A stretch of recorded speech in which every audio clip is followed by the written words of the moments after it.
Bonjour, aujourd'hui dans cette présentation je vais vous présenter une petite astuce rapidement qui vous permet de créer vos cotes à la volée dans les esquisses, ce qui fait gagner énormément de temps, notamment quand on dessine des formes simples. Par exemple ici, quand moi je viens dessiner un cercle sur un diamètre de 140, j'appuie sur Entrée, mon cercle est créé et sa cote est déjà là.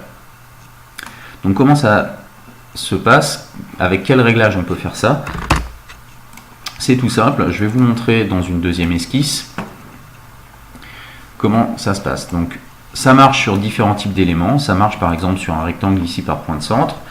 Je rentre ma valeur et quand j'appuie sur la touche Tab, je vais verrouiller cette valeur et je passe au champ suivant, donc le champ qui est en bleu. Je peux appuyer sur Tab et circuler entre les différentes valeurs. Tant que je n'ai pas verrouillé ces valeurs, celles qui ne sont pas verrouillées sont donc libres. Je peux revenir sur un champ, supprimer la valeur et récupérer la liberté à la souris. Si je clique comme ça, je n'ai pas rentré de cote, j'ai aucune cote de créer. Et en revanche, si je viens créer une cote, donc je rentre une valeur, par exemple le 45, quand je vais cliquer, j'ai ma cote de 45 qui est créée. Évidemment, si je rentre deux valeurs, par exemple la hauteur, la largeur, je vais avoir ces cotes là qui sont créées. Là je vais créer mon rectangle horizontal, mes deux cotes sont créées, il est noir parce qu'il est horizontal, il est centré, il est entièrement contraint, ce qui fait qu'en une opération j'ai fait l'intégralité du dessin qui m'intéressait dans ce cas là. Ça marche aussi avec la ligne. Si je prends l'outil ligne, je vais pouvoir venir par exemple rentrer une ligne de 45, donc j'appuie sur Tab. Si je la veux horizontale, je vais juste cliquer. Si je la veux avec un angle, je vais pouvoir rentrer aussi la valeur de l'angle. La seule différence, c'est que l'angle ne sera pas créé. Donc quand là, je vais appuyer sur Tab ou sur Entrée, comme mes deux valeurs ont été rentrées au niveau de mon trait, la longueur et son angle, le trait est automatiquement créé à ce moment-là. Même chose, si je reviens, comme je disais, je tape 90, j'appuie sur Tab pour valider cette valeur de 90, et là, l'angle, je ne vais pas le rentrer avec une valeur, je vais simplement cliquer, puisque j'aurai un trait horizontal. Et enfin, je peux reboucler mon contour. Donc son comportement-là, il s'obtient grâce aux options d'IntelliSketch. Les options d'IntelliSketch, vous les avez dans l'onglet Accueil, quand vous êtes dans un profil, à ce niveau-là. Et dans IntelliSketch, vous avez la cotation automatique. Par défaut, dans Solid Edge, elle est désactivée. Si vous la désactivez, vous avez le comportement, c'est-à-dire que même si vous rentrez des valeurs, par exemple ici, je rentre 45 par 50, et je viens créer mon rectangle horizontal, je l'ai créé aux bonnes dimensions, mais les cotes ne sont pas mises. Ça veut dire qu'après, il faut que je revienne placer ma cote. Donc certes, c'est la bonne valeur, mais il faut que je fasse cette opération-là. C'est donc relativement long malgré tout. Si j'active la cotation automatique, par défaut, on aura lors du dessin de la géométrie. Ça veut dire que dès que je vais dessiner quelque chose, la cote sera créée.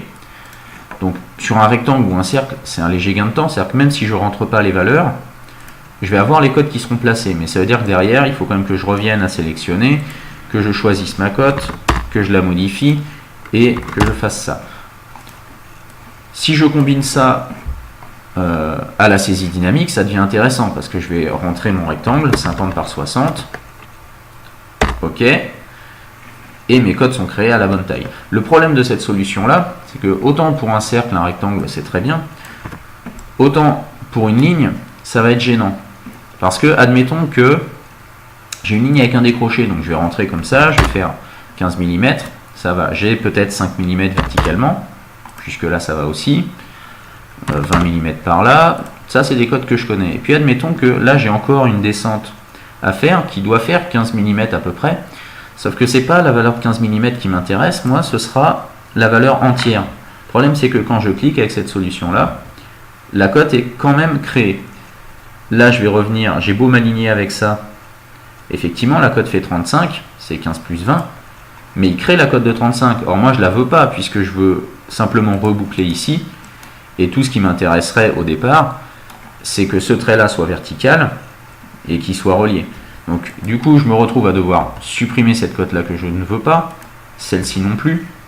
Ici mon trait n'est plus vertical, car pour ne pas surcontraindre À cause de la cote, Solid Edge a enlevé la relation verticale, donc ma forme se déforme, donc il faut que je remette verticale, que je vienne en plus derrière recréer les cotes qui me manquent, donc en l'occurrence ma hauteur totale ici.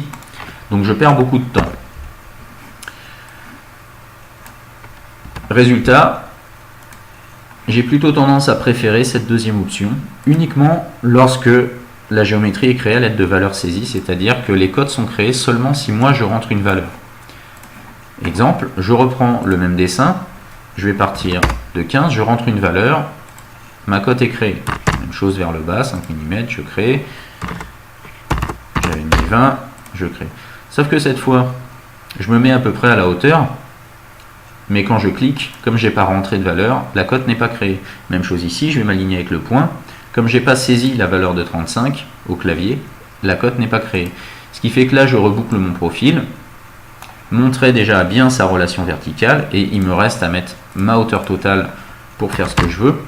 Et j'ai pas de cote superflue, je mets vraiment que l'essentiel. Si je connais la valeur et que cette cote est utile, je la tape.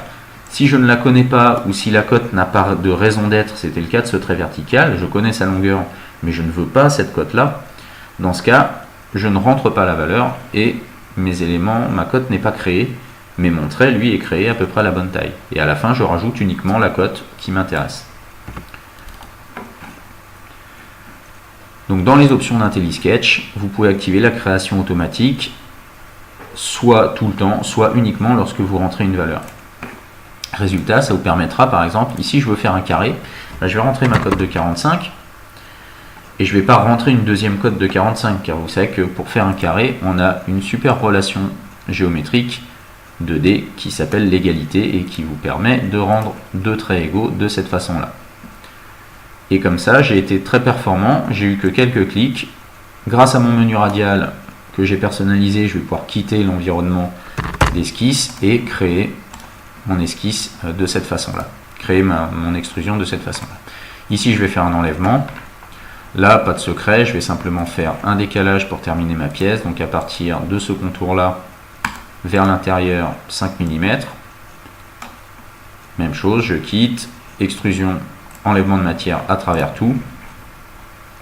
Et ensuite, je vais venir faire les perçages qui me permettent de terminer cette pièce. Ça va me permettre de vous montrer une autre petite astuce qui consiste à utiliser cette option-là, qui est relativement récente, qui permet de créer des éléments en temps de construction. Si je fais ça, tout ce que je vais dessiner maintenant va apparaître en construction. Donc on voit que les traits sont en pointillé. Je peux à la volée désactiver l'option. Mes traits suivants ne sont plus en pointillé. Et donc ne sont pas en tant qu'élément de construction. Ça vous permet en fait de ne pas forcément utiliser cet outil-là qui permet lui de basculer les traits après création, mais de venir directement dire bah, ok, je veux créer, par exemple ici ça va être un cercle de perçage, je veux le créer en tant que construction, donc plutôt que de le dessiner normalement puis de le basculer en élément de construction, je vais activer cette option là, venir dessiner mon cercle avec ma cotation automatique ici sur un diamètre 95, bah ça y est, mon cercle est créé. Je désactive la création en tant qu'élément de construction, puis dans ce cas là je vais placer mes perçages de diamètre 20. Donc je prends dans ma liste, je positionne mon premier perçage ici, et comme j'en ai 4, je vais simplement réaliser une matrice. Donc avec ma commande matrice, je choisis le perçage à dupliquer, je valide avec le bouton droit le plan dans lequel je vais faire cette matrice, je m'assure que c'est bien une matrice circulaire, le centre, le point de départ, la direction et le nombre d'éléments. Ici c'est tout bon, je peux sortir et voilà, ma pièce dans ce cas là est terminée. Donc souvenez-vous de ces deux petits éléments, la possibilité de créer directement en tant qu'élément de construction. Donc si vous activez cette option là, vous allez pouvoir dessiner directement vos éléments de construction, et vous pouvez la désactiver à la volée. Et en contrepartie, à côté de ça, vous avez aussi la possibilité donc de générer vos cotes en automatique dans les options d'IntelliSketch à ce niveau-là. Cette astuce s'applique aussi bien en environnement ordonné qu'en environnement synchrone. La seule différence, c'est qu'en synchrone, évidemment, on n'a pas les options d'IntelliSketch dans l'onglet Accueil. Donc, si j'ouvre une pièce synchrone très rapidement, je vais changer mon thème pour me mettre sur mon thème synchrone. Comme ça, je sais que si je démarre une pièce, elle sera en synchrone. Pour avoir les options d'IntelliSketch, il faut juste aller dans l'onglet Esquisse et vous retrouvez le même bouton avec les options d'IntelliSketch. Dans l'onglet Accueil, vous avez les outils de dessin. Vous retrouvez aussi l'outil Créer en tant qu'élément de construction, mais vous n'avez pas les options d'IntelliSketch. Il faut vraiment aller dans l'onglet Accueil pour les récupérer et activer ces options-là. Et ensuite, ça fonctionnera exactement pareil, que vous preniez un outil de dessin ou une primitive. Si je fais le tout début ici, quand je viens taper mon diamètre 240, automatiquement, ma pièce est faite et ma cote 240 est mise dans ce cas-là. Alors évidemment, sur un cylindre, on sait qu'en synchrone, la cote est intégrée au cylindre, mais pour les autres éléments, ce sera la même chose. On retrouvera bien ces options-là et ça fonctionnera pour la ligne, le rectangle, les congés, tout ce que vous voulez au niveau de votre pièce. Merci d'avoir suivi cette petite vidéo. J'espère que ça vous aidera à être plus performant dans vos esquisses, que ça vous fera gagner du temps. N'hésitez pas à revenir sur le blog, éventuellement vous abonner aux articles, peut-être vous abonner à la chaîne YouTube selon vos possibilités sur vos réseaux d'entreprise. Et à une prochaine pour d'autres astuces.